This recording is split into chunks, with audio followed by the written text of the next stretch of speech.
If you notice his height, People look. People are gonna look. before his hands, My hands are half the size of yours. Chris Herrera can live with that. He has for so long. It is all he has ever known. And should you stare at his hands There's no bending. I can't make a fist. before you look into his heart, He moves me in a lot of ways.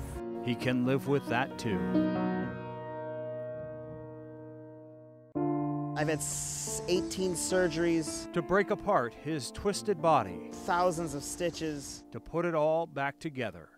Then, when he was 30, I lost my legs due to spinal stenosis. his spine strangled his nerves. It did massive amounts of damage. Now he can no longer walk. I had to relearn how to live again at 30. Now with crutches, now with legs that don't work really well. And he said, I can live with that as well. When he was born, we said to ourselves, why us? My bones, of course, are short, but the joints don't bend. All of my joints don't bend correctly. We said, God,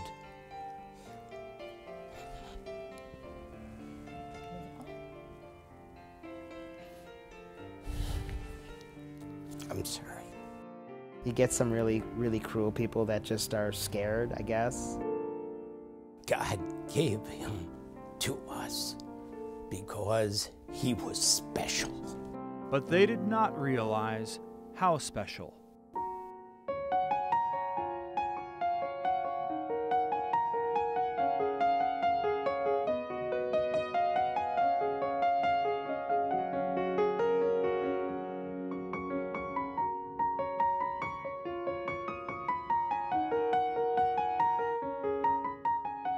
Perched on the edge before a piano, the legs that no longer lift him stretching to the pedals, and those fingers, those soldier-stiff fingers, dancing like ballerinas across a black and white stage.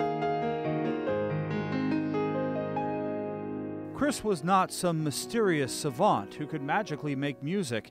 He was just a kid who liked playing piano. Every day practicing. The practice became a passion. Oh, he sat here, I sat there. I cried, he cried, year after year.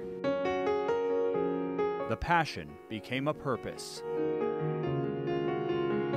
My job as a musician and a composer is for my listeners to feel the same feeling as I'm playing, but just remote, where you can capture somebody's soul or their heart and not be in the same room. And that's strong. I don't want them, when they look at me, to see the disability. I want them to look at me and see the ability of what I have, the things I can bring to society, how I can be an actual player in society that benefits people. You know, you don't want to be a draw. You always want to be able to help and move society as a participating member of society. And that's my job, and that's what I feel is my gift.